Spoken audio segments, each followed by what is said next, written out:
Oh yeah, twice in one day today. Twice in one day. I forgot to turn my computer on to see if we are going live. So let me do that real quick, and then we'll get started.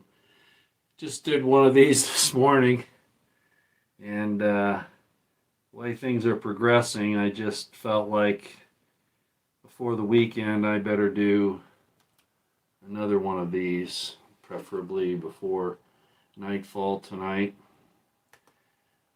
Crazy things happening, and nobody seems to be willing or able to stop it. And I hope you realize how serious of a situation this is becoming. I'd love to be able to give just positive information, to everybody so that you could figure that everything's okay and that we're getting along, and the promises that were made to us about how things were going to progress when we did this last election back last year, well, the year before that, because we've been under this current administration now for over a year. Looks like everything's up and running. Hello, everyone. Yes, looks good. Yeah, today is the 20th of March, 2026. And I'm afraid that, I can't bring you any tidings of joy because there are forces at work that continue to do everything they can to war against mankind. And that's the title of this video. As usual, I don't anticipate that this will be a long video. I could be mistaken about that.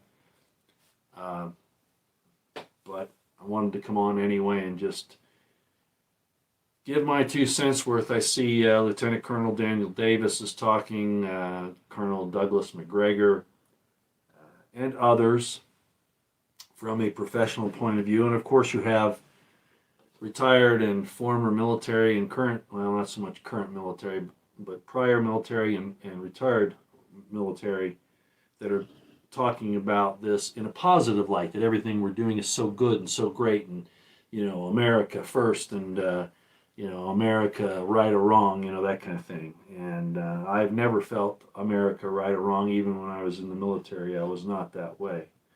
Matter of fact, I can remember I was a naval ROTC cadet initially, and I remember being outside with a friend of mine, and I was in uniform, and a guy came up and said, "Hey, anchor clanker." Again, I was naval ROTC. "Hey, naval anchor, what's wrong with you? Don't you know how bad we are, et cetera, et cetera?" Obviously, a prior service member who had seen quite a bit.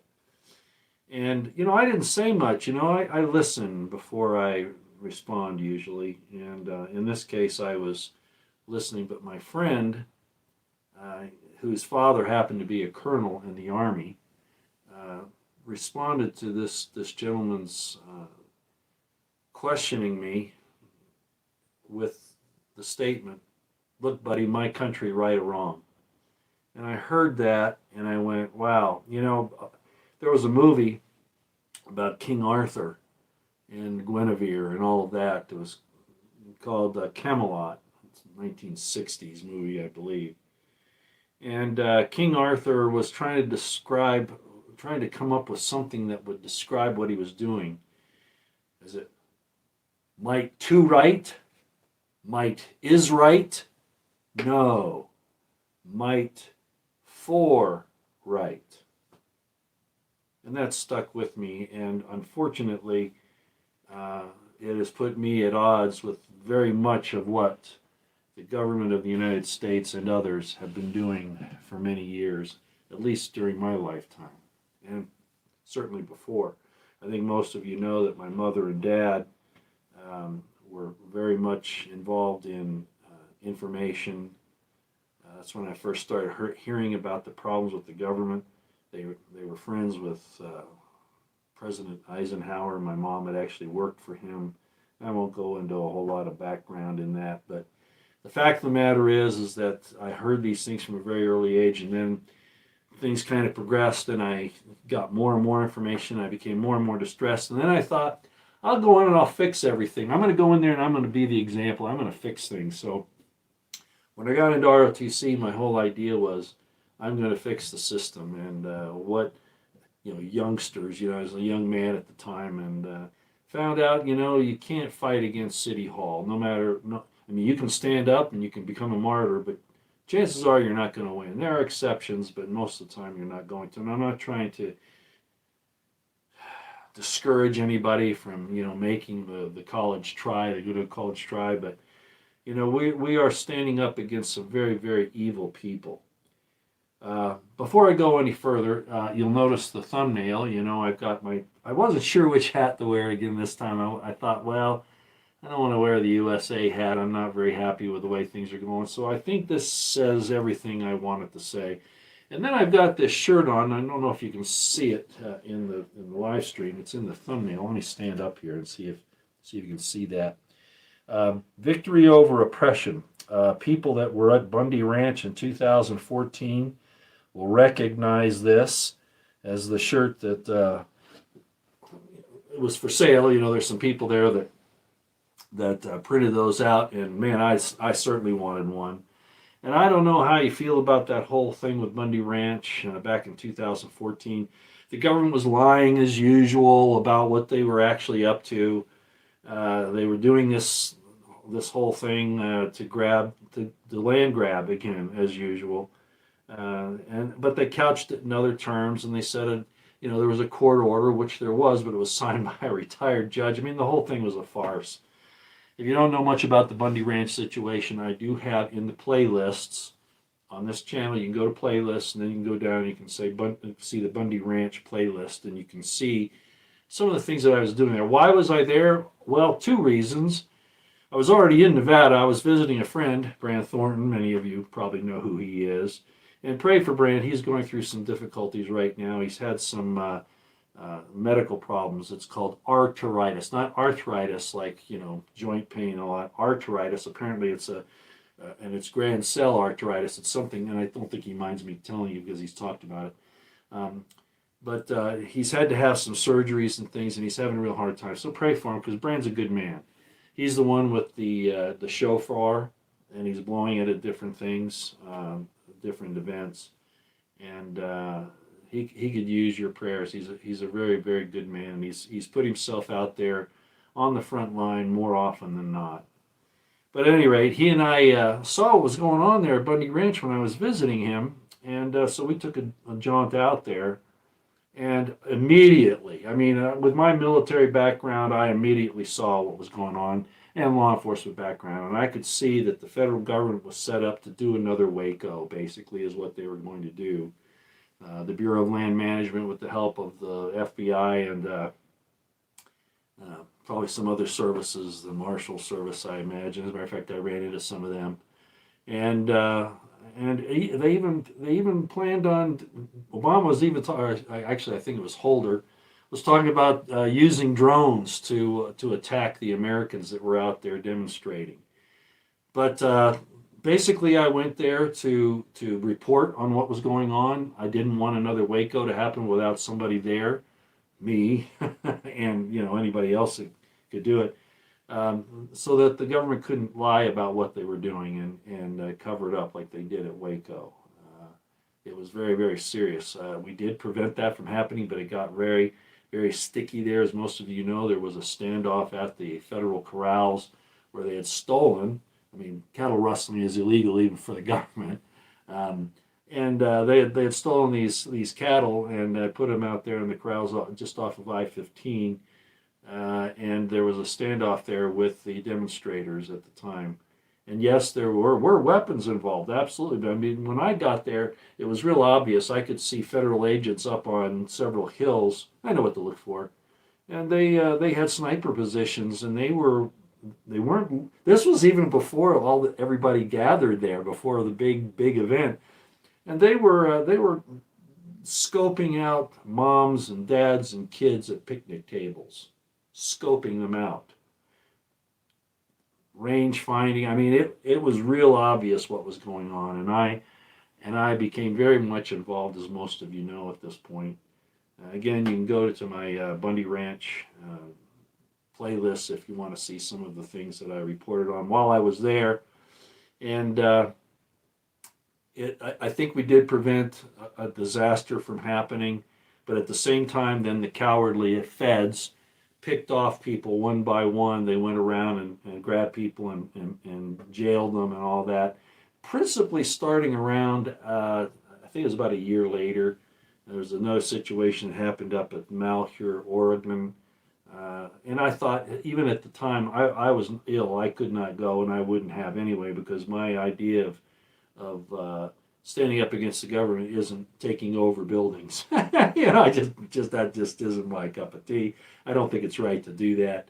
I'm not denigrating the people that thought they were doing the right thing, but I think that's just going too far under a lot of circumstances. I understand why they did it and all that, but I would not have engaged in that. But after that, then the feds did move on certain people from Bundy Ranch. I even found out that in my situation, again, I was there reporting, basically, sort of like the reporters in Gaza that are going on and they keep getting attacked by Israel. They're sitting there reporting, and Israel doesn't want that information out, so they bomb them. Whatever. So I found out later, after the discovery process was going on, that they were actually that they had my phone account. They were going through it and trying to find evidence that I had set. They thought I was a ringleader, that I was somehow the paramilitary commander of everything that was happening, which was totally absurd. I had nothing to do with that. But they did. They got into my phone and looked at my friends. They even started pulling information. I had a friend of mine who was looking at the discovery process in the papers find out that they had actually pulled information on a girlfriend of mine. And it was really, it just went way, way too far. They use that thing where, and I forget what they call it right now, but, there's you, and then they can go 3 steps away, 2 or 3 steps away, that kind of thing. It just got out of hand. Of course, they didn't find anything, but they wanted to indict everybody that even stood up against them.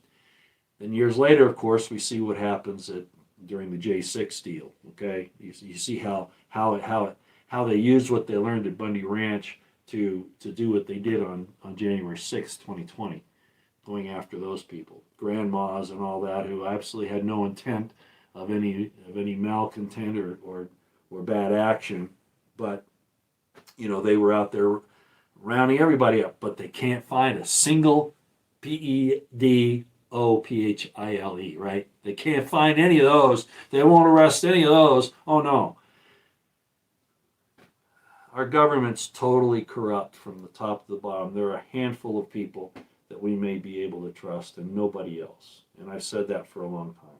So why am I wearing Victory Over Oppression shirt? Well, we're not going to be able to accomplish it, I don't think. I'm not discouraging anybody from standing up and saying otherwise.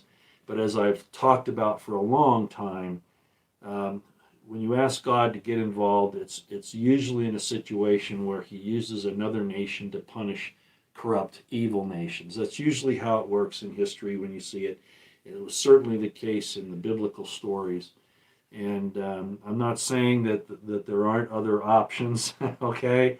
But those other options are very limited, especially with the way that they have surveillance over everybody. Now I can't even talk here without them being there and making check marks. Well, has he said this? Has he said that? Is he going to do this?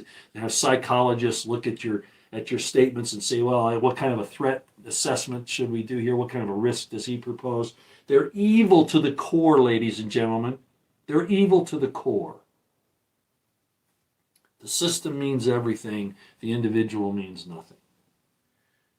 So I thought, again, I would come on and show that I hope that this can be defeated. But the way it's going to have to be defeated is not the way that people have attempted to do it in the past. I honestly believe that what's going to happen here is because, there's a lot of blasphemy going on, no matter what religion you are. Um, blasphemy is kind of, it's religion oriented. I mean, a Catholic will say that, a Jew is blaspheming, a Jew will say that a Catholic's blaspheming. I'm talking about in general terms. All of them are blaspheming, and it's tragic because life is precious, and you hear these politicians that say, "Oh, human life is precious." The Muslims don't care about human life. Give me a break, okay? Propaganda. I'm not. I think everybody knows. I don't have any use for Islam. I don't have any use for Judaism, even though I studied all these things for years, which is another reason why I don't have use for them. And certainly Christianity, the way it's developed now, I have a lot of questions about that.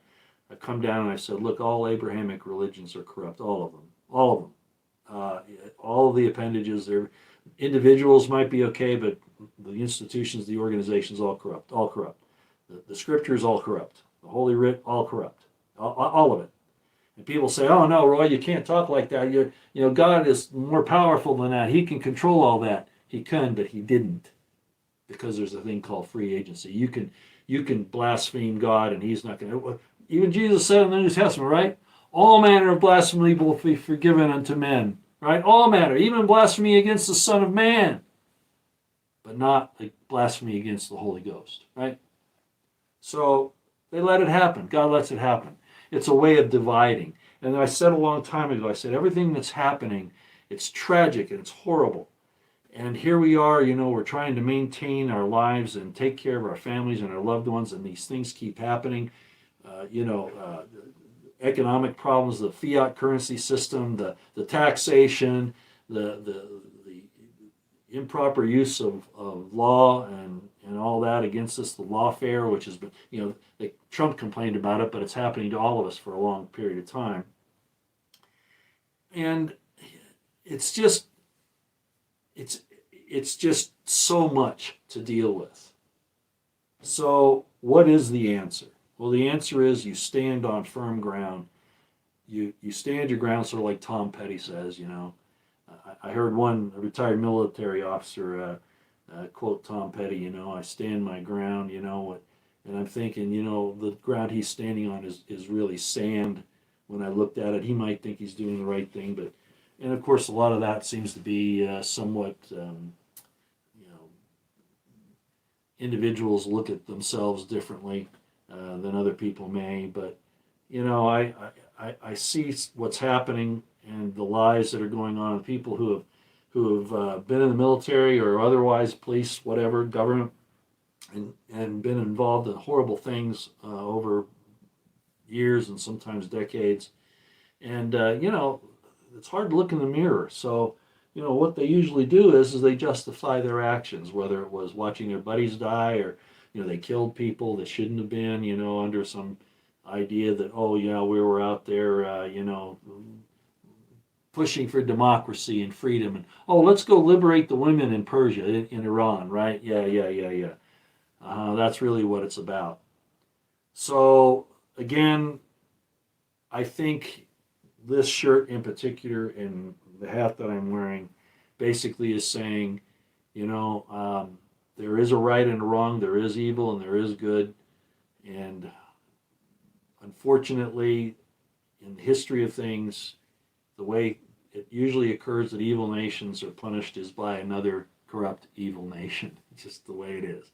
The Assyrians coming down and taking the northern tribes of Israel, for instance, in the Bible, because of their wickedness, as the story goes. Sometimes I wonder about what the Judahites were actually saying. All that could be made up for all I know, because they were all Canaanites. I don't know if you understand that. They were all Canaanites. They were a small Canaanite tribe that wanted to become something bigger, wanted to say their God is better than any other. Sort of like the two boys out on the playground saying, my dad's tougher than your dad. He can beat your dad's ass, and that kind of a thing. That's really what it was.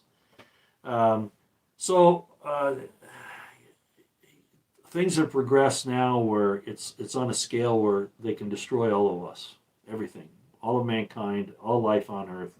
And if you understand where this is coming from and the doctrine that is coming out of this group that controls that little Middle Eastern country, and I'm being a little circumspect here, as you can imagine, that is their goal. Total control over everything, everywhere, or destroy everything. And even members of our own government are that like, look what Trump has done. Look what happened in his first term. And then this time, more promises, and look what's happening now. He's sending your sons and daughters. I warned about this, as a lot of other people did. He's sending your sons and daughters off into a situation that we should have nothing to do with. Why is he doing it? Because he has made promises to those false gods and to their representatives. He worships Moloch. Candace Owens would say Baal, but regardless, it's not the good side. And I've talked a lot about the types of things that he's done to cause these horrible sacrifices in the last 10 years. And I think it was his way of showing, and I could name all this, but I'm just going to be a little circumspect here. It was his way of showing the gods that he worships, particularly the one, and not the one that most people think, that he's willing to sacrifice, especially children and women,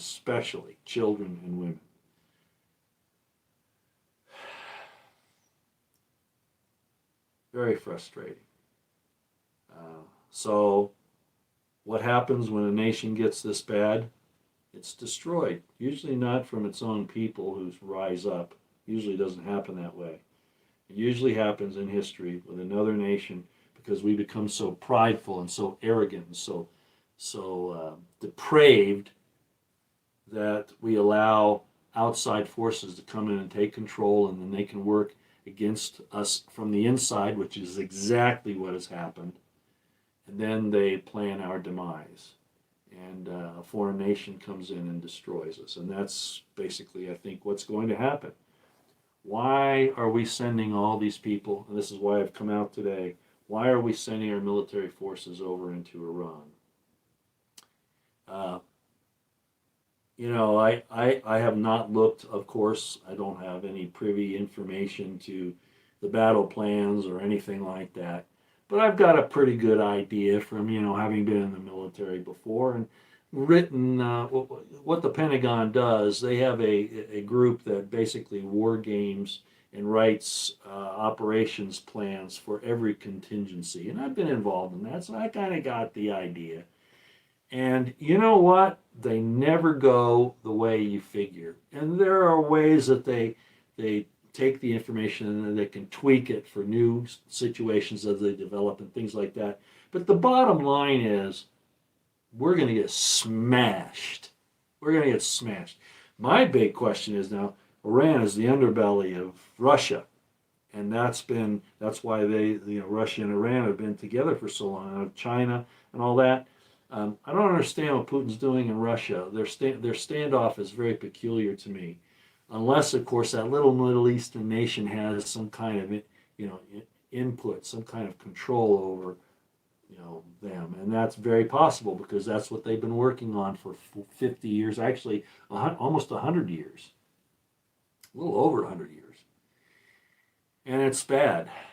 And there's only so much I can say about it here without, having my stream shut down. So I hope you can read between the lines and understand. So all the promises that were made, nope.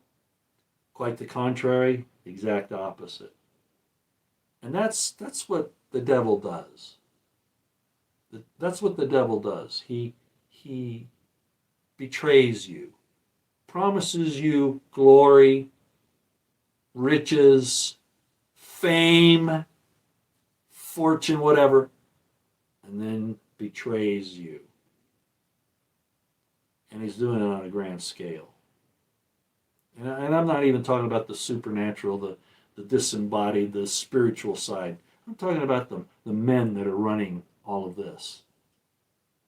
and women, unfortunately. By the way, I have a drink here. I'm going to take a sip of it. This is uh, yeah, it's 46%, so over 90 proof whiskey in a little soft drink. People get mad at me. Well, you're not supposed to drink soft drinks. You're not supposed to do that. It's bad for you. Yeah, I know. My doctor wouldn't approve either. But sometimes when you see these things happening, I'm not saying you should get drunk or lose control, but sometimes you just got to sit back and do what General Grant did. General Grant was drunk most of the time during the Civil War. Did you know that? He saw how horrible things were. I think he's probably an alcoholic anyway, but he saw how horrible things were and what he was going to have to do. And the only way he could make the decisions was by numbing himself to the pain. That's my take. Other people might say, well, what he did proves that he wasn't too smart, but whatever. The industrial capacity of the North certainly played a major role in what happened during the war between the states. It really wasn't even a civil war. It was a war between the states and a tragedy. And we didn't really learn anything about it. Do you know modern warfare? When I was at Command General Staff College and other military schools, we studied the Civil War tactics, and they're still applicable today. I'm not talking about the trench warfare. I'm talking about total warfare. Total warfare. And it's a horrible thing because what it comes down to is that even there are no innocents. That's how they get around. There are no innocents, and you see that playing out with this thing with Israel saying that there are no innocents in Gaza, that they're all terrorists. Yeah, right. The way the definitions of terrorism have evolved shows you that it's kind of like pagan now. If you disagree with somebody, you're a terrorist. Just like in especially in Christianity, if somebody disagrees with your label as a pagan. Pagan is somebody other than yourself.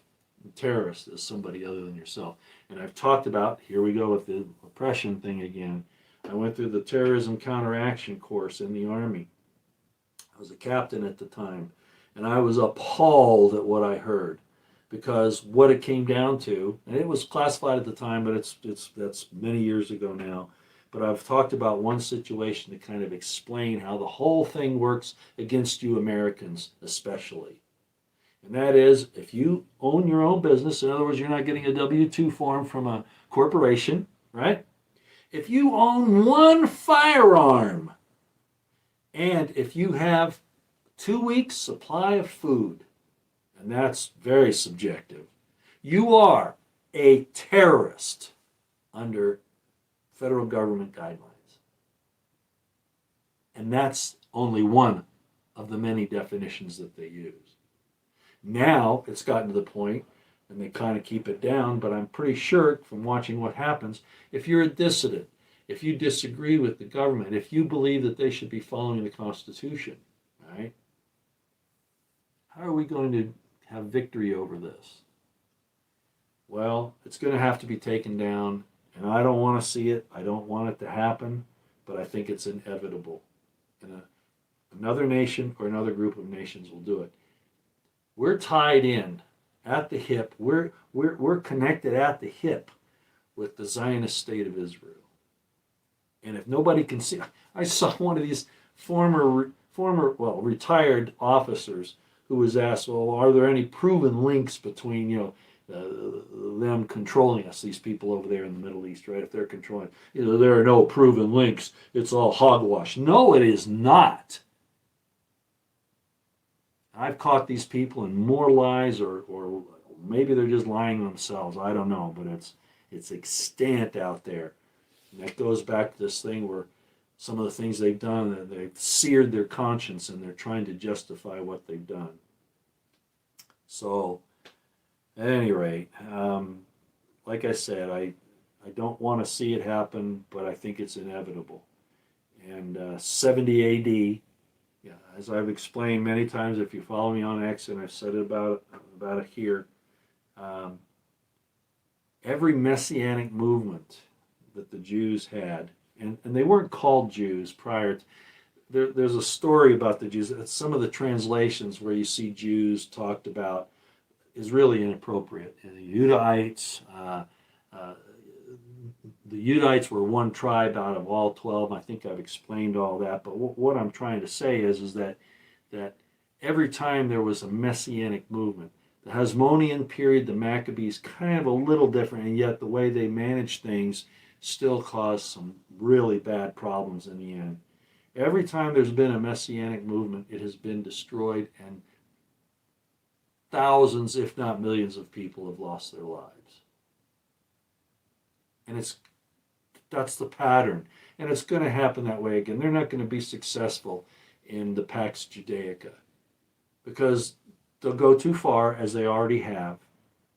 And this includes the United States doing what we're doing now. We've overstepped. We're prideful. We're decadent. We're depraved. Look at the things. I mean, Trump came out and was talking about, we thought that we were going to have, some decency in this country. And then he comes out and what does he do? Oh, well, they're still going to do these little change operations to kids with the parents' approval, of course. I'm going to take a drink. Okay. It's diluted pretty well. Like I said, it's 90 proof, I think, but there's a lot of other stuff in here.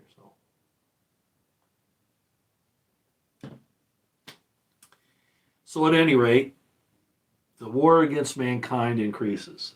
And if you've been following Yana, for instance, Yana is the wife of Steve Bannon of Israeli News Live, and I don't really follow them. I don't really need their information. I think they do a fine job. I'm not denigrating what they do. But that's just not what I use for source information. But they've come out with some very good things, especially Yana. And she just came out with another thing. And same thing that I've talked about with the idea of not just the greater Israel, but taking over the whole world and how they're going to do that. And, it's not for the benefit of all mankind. It's just for those who submit to them.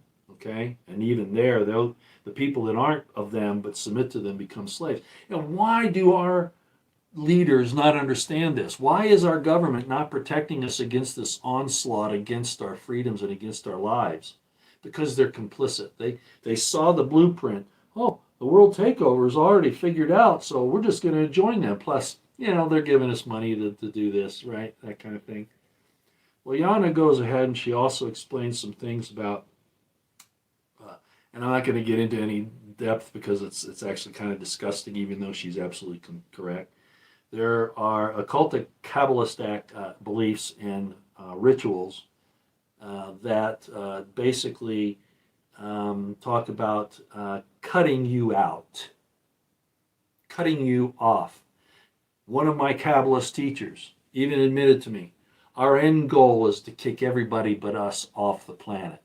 I was very fortunate to be brought into that inner circle to learn what their goals are. I'm not saying all Kabbalists, all Jews are bad. They're good and bad and everything.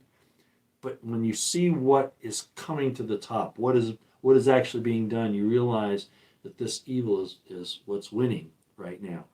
Netanyahu said it, right? I talked about it this morning, right?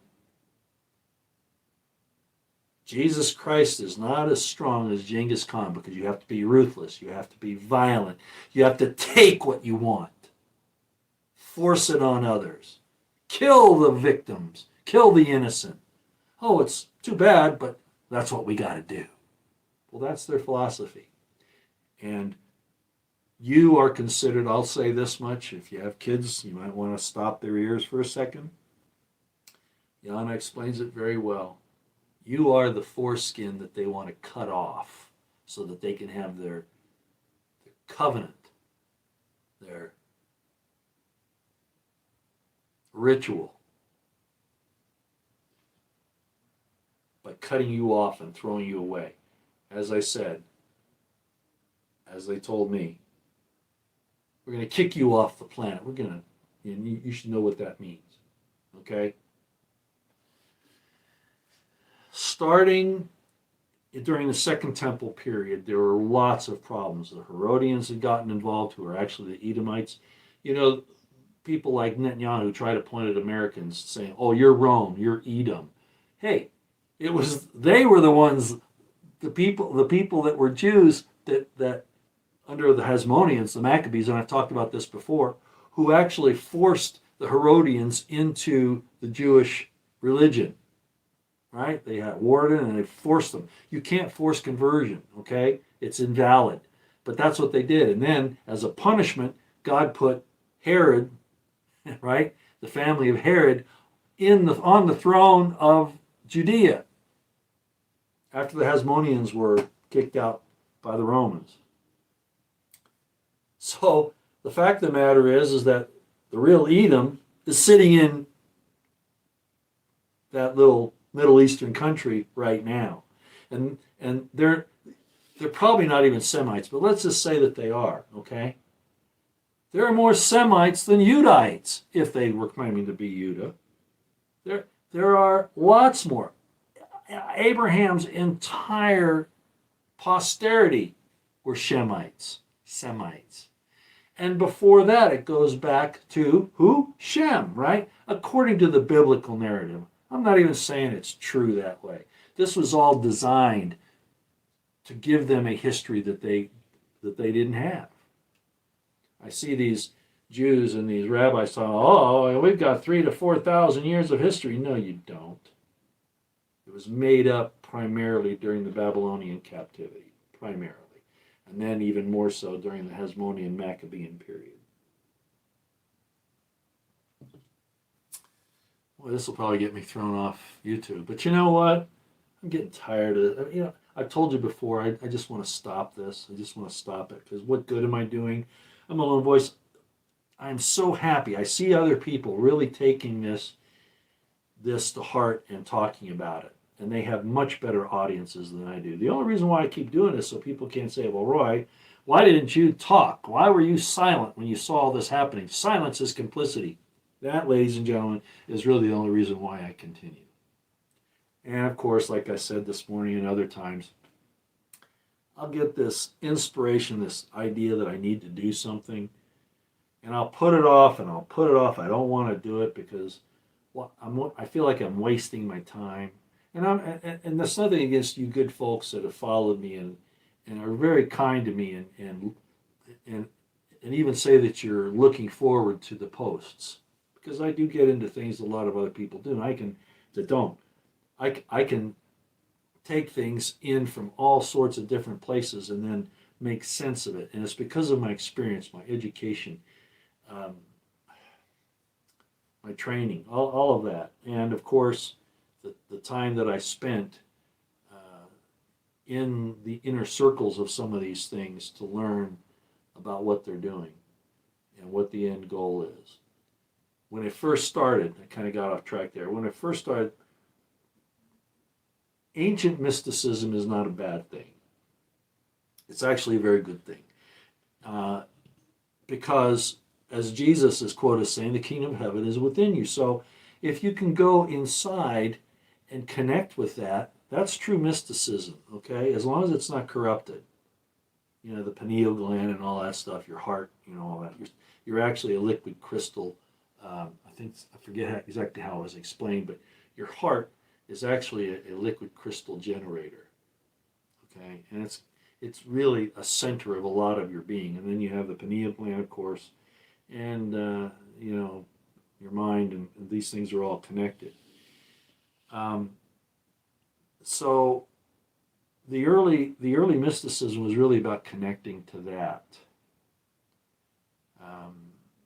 Unfortunately, after actually coming up on the Second Temple period, especially, you know, with the Roman occupation and all of that, it started to get corrupted. It was starting to take on almost spell, you know, casting spell kind of things. I have books here. Let's see if I can grab one here just to show you, because I'm serious. Hold on a second. Let me grab this.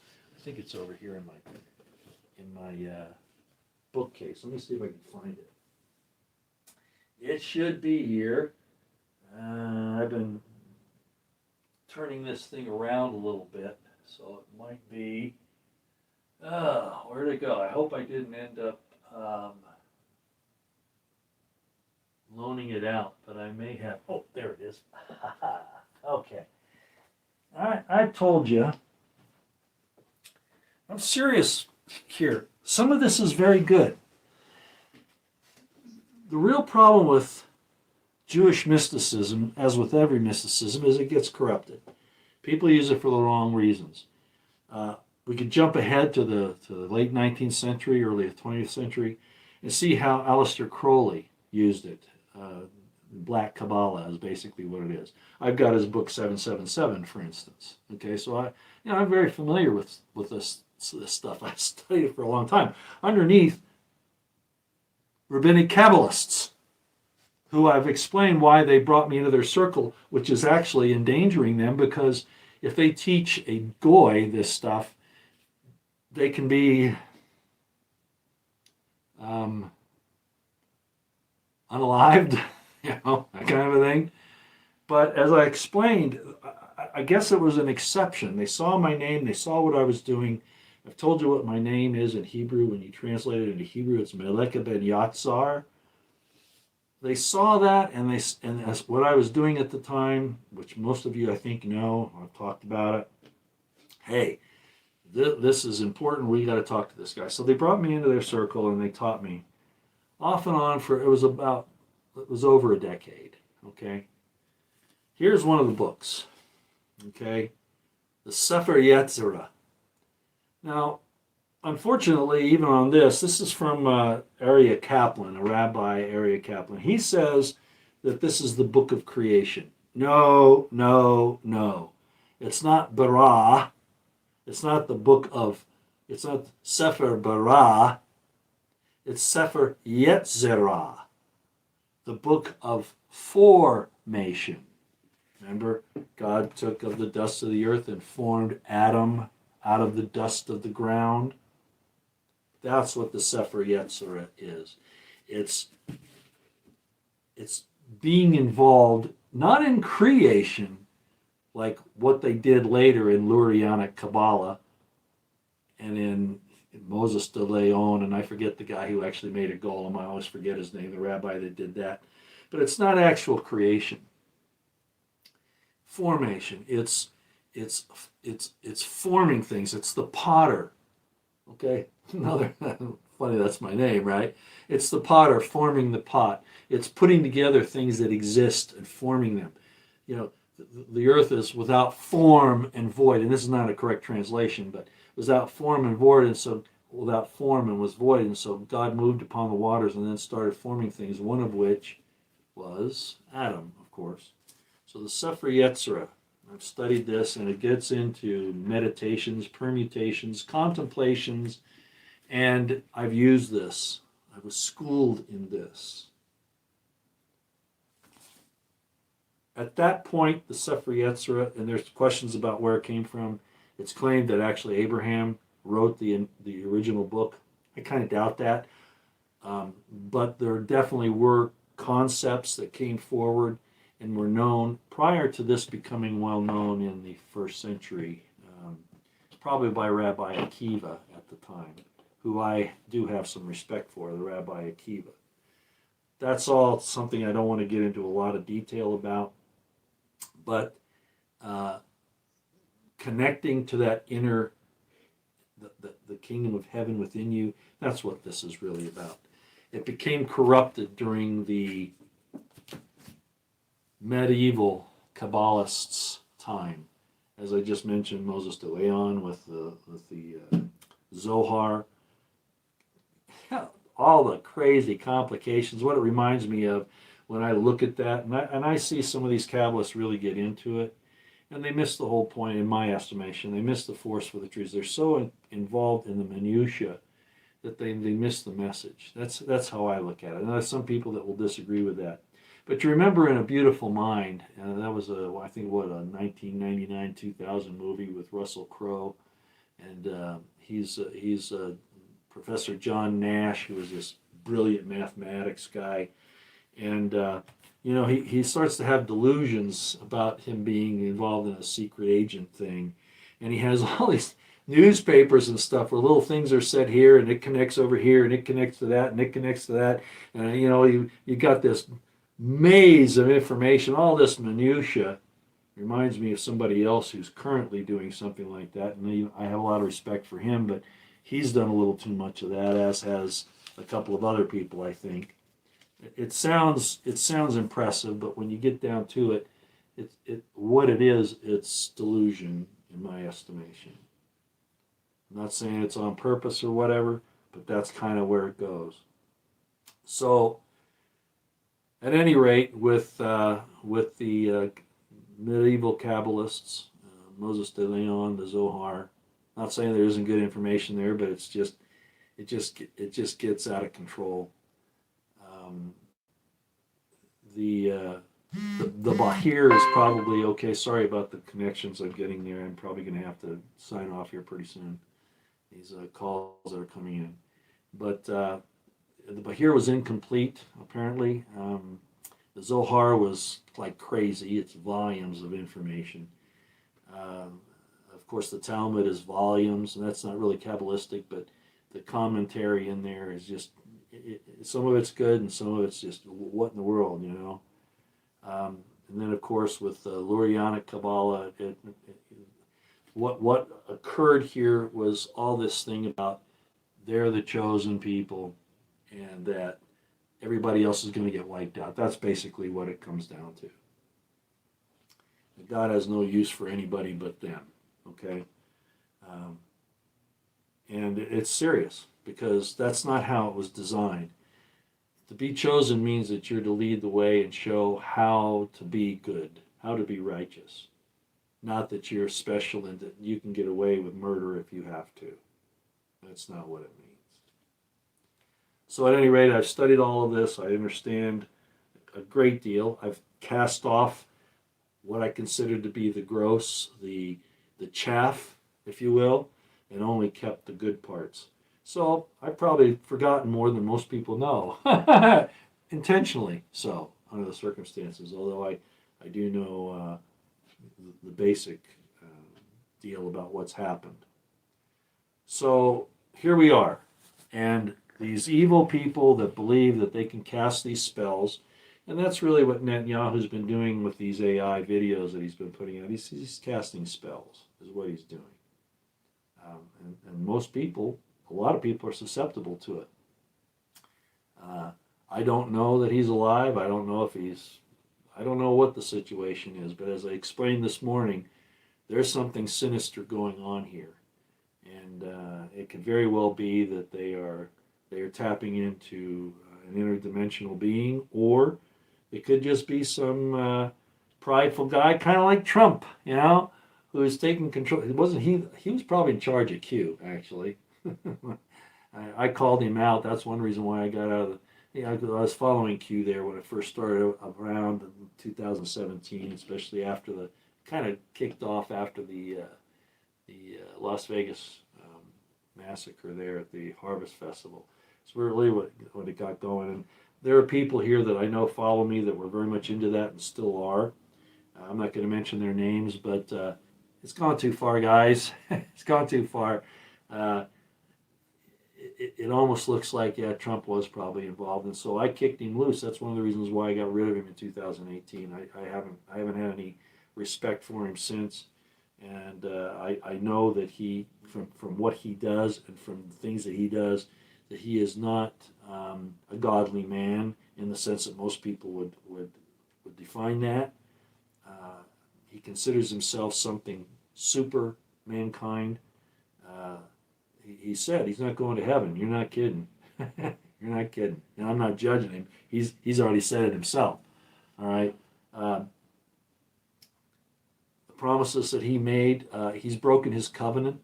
He's broken his contract with you. He's broken the contract. And you might say, well, he can't help it. All these things that are happening. No, he can't help it. He's been instrumental in making it happen. So where are we? They're on the road. They absolutely 100% do want to depopulate, especially, I'm not gonna start naming groups of people, but it's real obvious who they're really after. Everybody really, but one particular group they're really after. And unfortunately, too many of them have been hoodwinked into thinking that this is the right program, and it is not.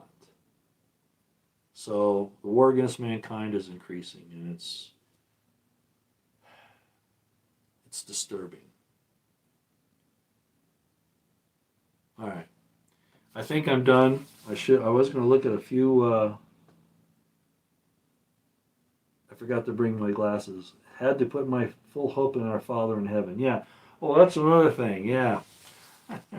Who is the Father? I've been watching, of course, Israel Anderson, if anybody follows him. A lot of talk about the Elohim and about the council in heaven and about all the gods and, Zechariah Sitchin and the Anunnaki and all that stuff. Not saying there isn't something to it, but I've explained, in my estimation, that a lot of this came from, especially the YHVH, came from another people altogether, in that these particular Canaanites, who later called themselves Israelites, latched on to it for a number of reasons. And I'm not going to sit here and counter some of the recent explanations about the L's, El Elyon, and then they forget about, a lot of people forget, well, there were others. There was El Zabaot, there was El Shaddai, which is an interesting name. El generally was a Canaanite god, like Baal, all right? Because the Israelites were originally Canaanite. So trying to say that, the YHVH is Satan, because it is true, and I have a friend here that's probably going to feel like I'm attacking him. I'm not. I'm just pointing something out, okay? And what I'm pointing out here is what I've said before. The YHVH is the construct code for God's family. It's not a separate God. The way it's written in Jeremiah and in Psalms, it sounds like that Israel was given to him. All right? Okay. You got to understand who these people are that are writing this stuff. All right? Of course it's going to sound like that. And of course they've tried to gloss over it here. And I know a lot of people go, what are you talking about, Roy? I'm being circumspect and nebulous for a reason. But my point is this. It's true, as I said once before, the YHVH is not the name of God. When Jesus is quoted as saying that he had to teach his followers the true name of God, they already knew about the YHVH. So was that it? No, that's the system. You don't blaspheme yourself, the heaven that's within you. The kingdom of heaven is within you. You don't blaspheme that, which is mankind and what God has set up here for our experience and our families, because that's really the bottom line. The real name of God. Who could it have been? Oh, it's in the scriptures. It certainly is. And in more than in just the Hebrew scriptures. It's out there. Well, Roy, why don't you tell us what it is?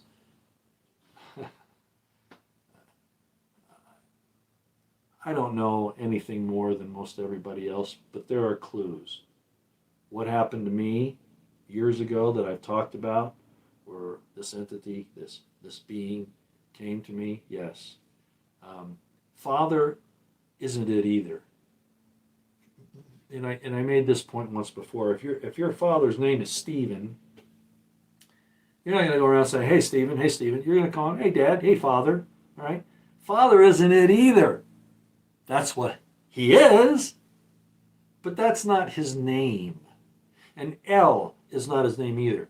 When Jesus is on the cross and he's going, Eloi, Eloi, lama sabachthani, yeah, he's using El, but in the concept of my God, right?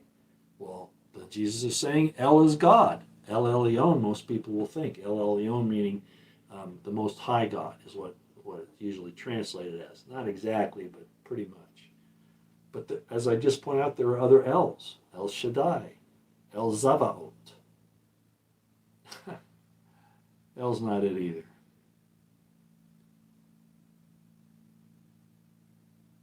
Looking at the history of things, there's a story about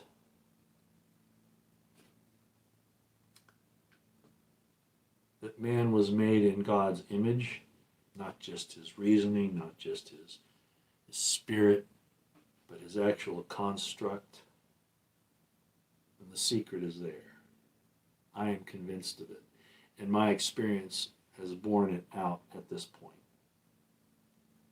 Oh, Roy, you're not being fair to us. You need to tell us. This is one of those things where everybody has a right to know, and you need to have that inspiration, that revelation for yourself, because my experience is not your experience. You are only responsible for your own experience, not somebody else's. I don't care if it's St. Jerome telling you the way it is. Doesn't matter. You're only responsible for your own experience. Period. God expects nothing more.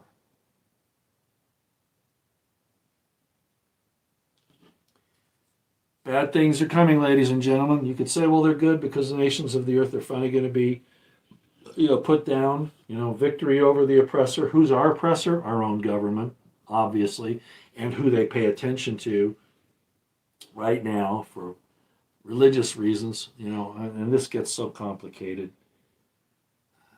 How could our people be worshiping the God that they're told to, that in their own, they try to say, well, but, Judeo-Christian. I'm not even talking about Islam right now. That's a whole other story. Judeo-Christian. Well, the way I read it, the way it's taught is the Jews killed that person, right? That man. So how do we have Judeo-Christian when, they don't believe in that guy? Islam does, but they don't. We've been fooled. We've been blackmailed. We've been bribed. We've been propagandized. And I have pointed out also that I think it goes further than that. The man is Jesus Christ, in my opinion, after having studied this for years.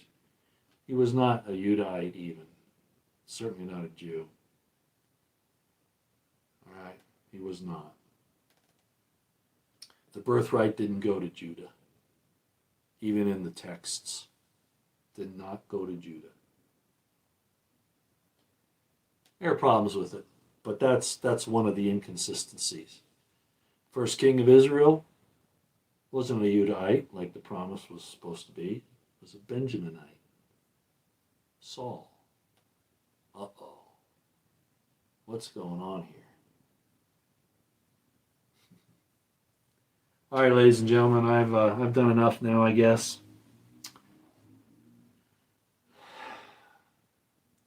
They're gonna continue to make it illegal. It's not quite there yet, but it's getting there.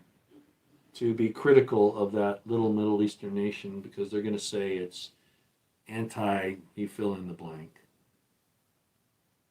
To disagree with another nation. The problem is we're, as I pointed out at the beginning of this, we're inextricably linked at this point, at the hip with these people. We are one and the same.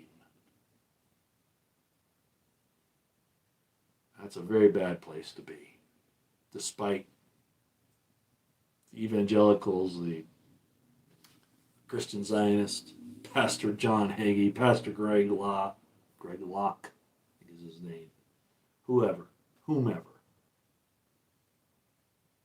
They are agents of a very demonic, evil force. and to send our treasure and our and the blood of our sons and daughters, brothers and sisters, fathers and mothers over in this thing that's going on now is not just a travesty, not just a violation of the contract that was made with us that's been broken, but it is, at the very heart of it all, evil. If you don't know who actually has the ability to do what they accuse Iran of, if you don't know who that is, if you don't know what nation that is, all the things that they accuse Iran of, you need to find out.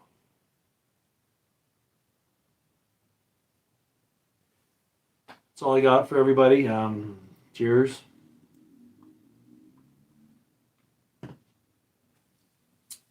Pray, stay out of the way, as I always say. Keep your eyes on the horizon, your ears to the ground. Keep your situational awareness on high. This is the age of deception, as I've called it before. Even I have had problems with it, obviously. You don't want to jump into things.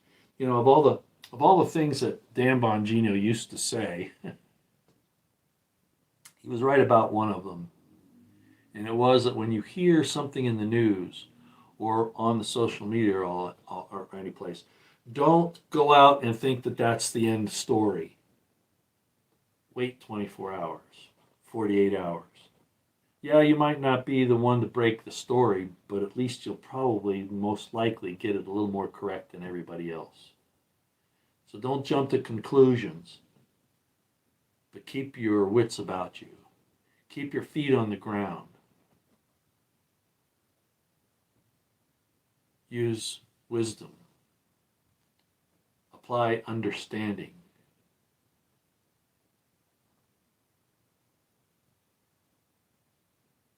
Y'all have a good weekend out here.